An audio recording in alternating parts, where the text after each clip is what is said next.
vivienda es realmente algo preocupante porque hay datos que arrojan las dificultades que se tienen para poder alquilar.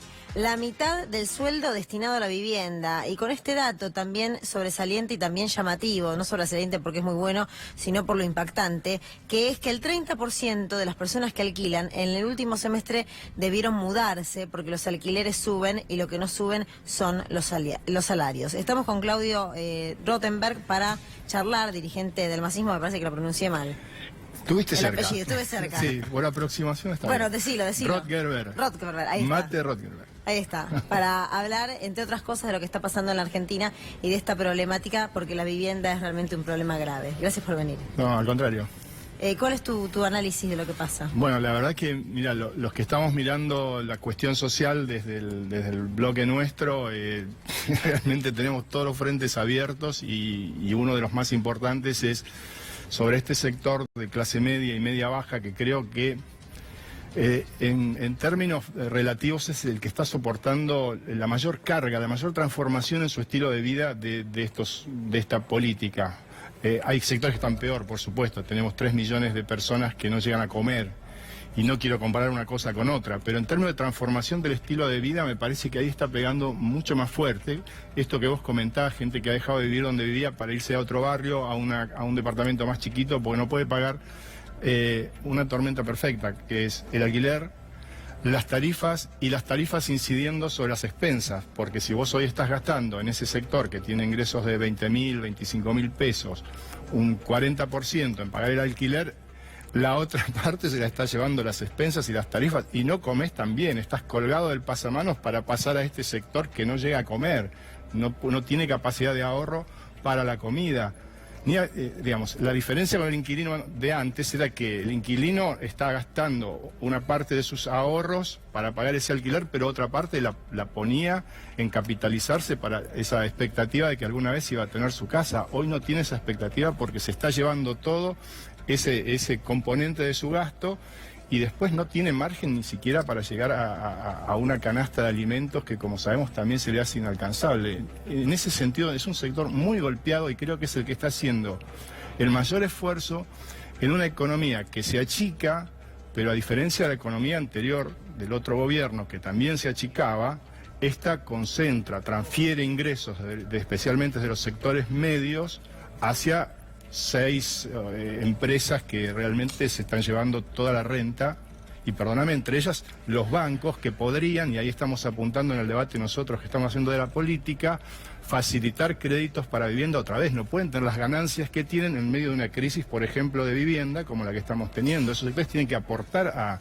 a esta crisis y no tener esta capacidad de renta que están teniendo en los últimos años. Y en esta crisis provoca también una modificación en la modalidad de los alquileres. Mauro, ¿se alquilan habitaciones? Se alquilan habitaciones, claro. Hablamos de un fenómeno que son las propias plataformas digitales. Hay una que es muy conocida a nivel mundial, que lo que está retratando es que muchísimos argentinos por la crisis empiezan a alquilar partes de su casa, ya sea el living o el cuarto, para compartir gastos. Por eso es que le quería consultar puntualmente sobre este movimiento que viene creciendo particularmente estos últimos años con la crisis económica. Perdóname, ¿el living? Claro, es decir, una habitación, uno puede pensar que hay una habitación con un lugar exclusivo donde vos tenés que, no llegás, tenés que alquilar una parte, pero el living me llama la atención. Claro, lo que cuenta este portal, que es muy conocido a nivel mundial, lo que remarca es que frente, por ejemplo, a una cuestión de que vos tener que pagar los servicios más el alquiler, bueno, dividir los gastos en una persona que, por ejemplo, tiene un monoambiente, un 2 ambientes, hace que, bueno, empiezan a repartirse los gastos, ¿no?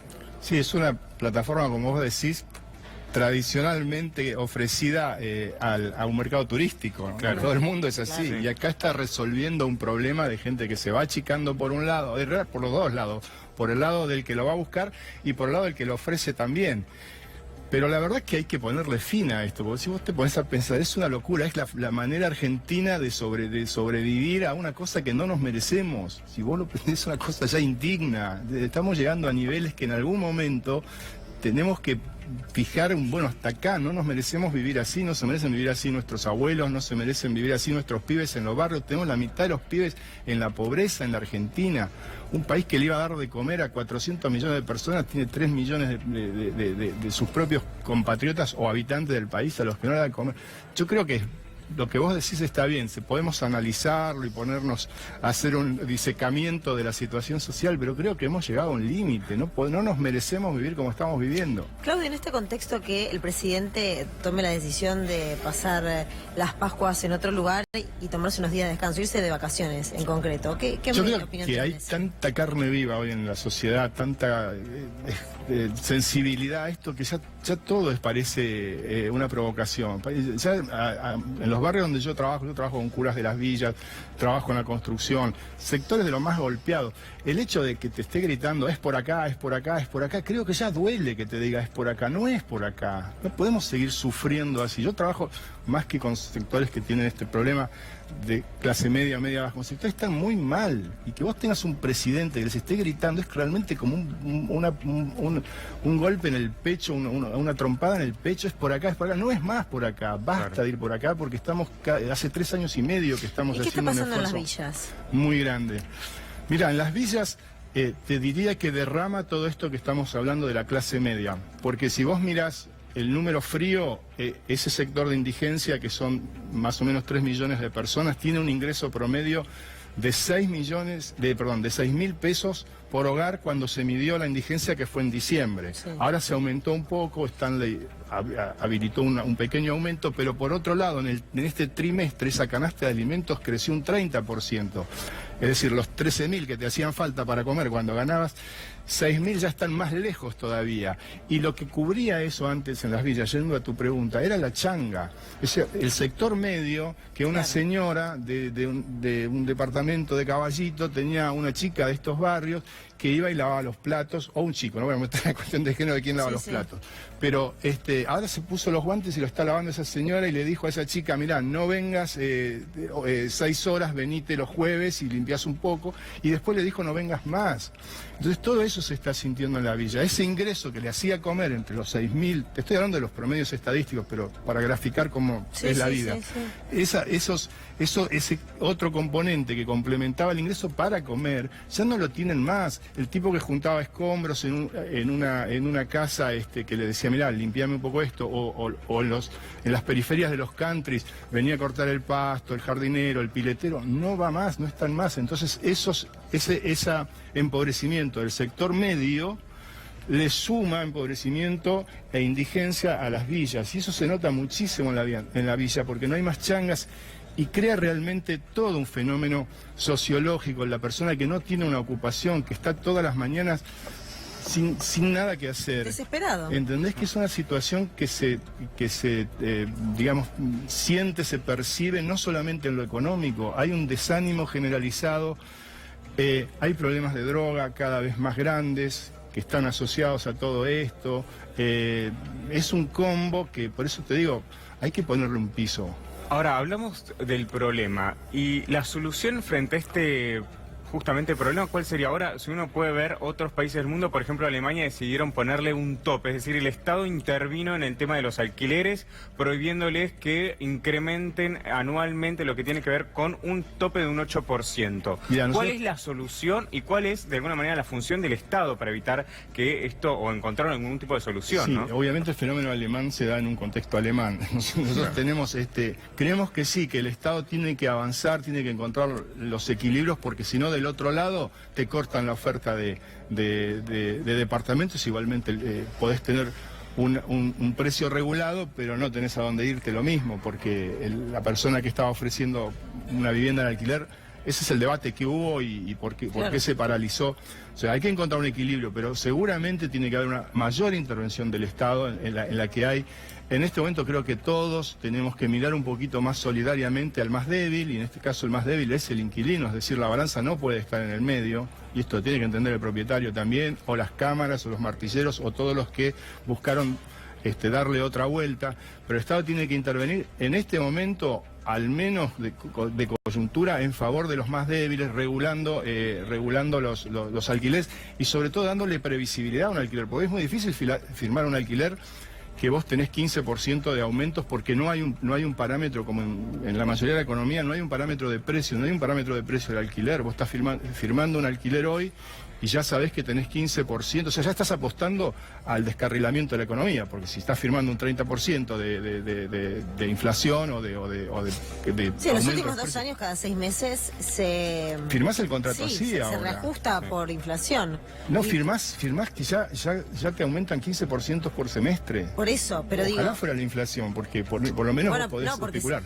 Bueno, pero se supone... No, está bien, pero se supone que con esa firma se está anticipando a la futura inflación de la que los últimos años nos hemos acostumbrado. Bueno, pero quisiéramos esperar que... ¿Crees que eso se puede cambiar? Y sí, pero ahí hay dos cosas. Me parece que en este momento los que estamos más o menos cerca de los que discutimos el gobierno que viene, tenemos que pensar en 2 planos. Primero, lo estructural, que va a llevar mucho tiempo. Argentina tiene un problema estructural que, bueno, están discutiendo en mesas de la economía. Pero después tenés un montón de medidas que hay que tomar ya. El tema de alimentos, hay que intervenir ya, de poner los alimentos al alcance de todos. ¿Pero no alcanza con esta medida de los precios congelados? Si vos mirás, yo fui ministro de Salud, si vos mirás el componente de alimentos desde el punto de vista de lo que nosotros hoy tenemos como problema alimentario en nuestros chicos de los barrios donde uno trabaja, no solamente el problema de la proteína como alimento, sino todo el tema de la milenización, no sé si del alimento de la madre en el embarazo, el alimento del chico en los primeros años de vida. Sí. Esto es un problema que se va a ir notando en las escuelas de acá a 5 años. Un chico que está así, que encima tenés el problema de la droga. ¿Sí? Vamos a ver sobre la base neurológica sobre la que va a tener que plantearse la cuestión educativa en el futuro también. Entonces, nosotros tenemos que parar todo eso.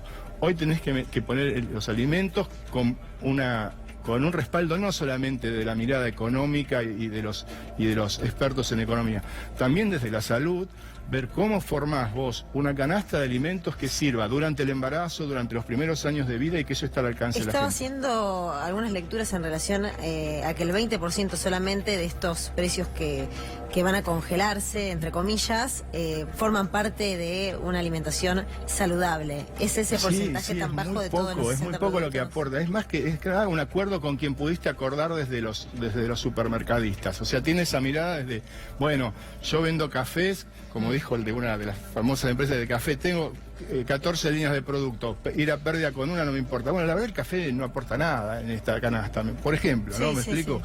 Entonces como que es bueno, te voy regalando, a ver quiénes nos regalaron algo. Y no es así, el Estado tiene que tener un plan, tiene que tener, bueno, tenemos esta emergencia alimentaria en un sector muy importante de la población, sobre todo niños. Bueno, ¿cuál es la canasta de nutrientes que yo necesito poner al alcance de esta gente? Primero discutir eso y después ir a buscar ese acomodamiento en los precios con un Estado que tenga un rol que no es el de este gobierno, no lo tiene en su ADN, que el Estado tenga un rol en todas estas cuestiones. Y este es el grave problema por el que la gente no le cree, sabe que está fingiendo este rol del Estado. Así sea una burla lo que está arreglando.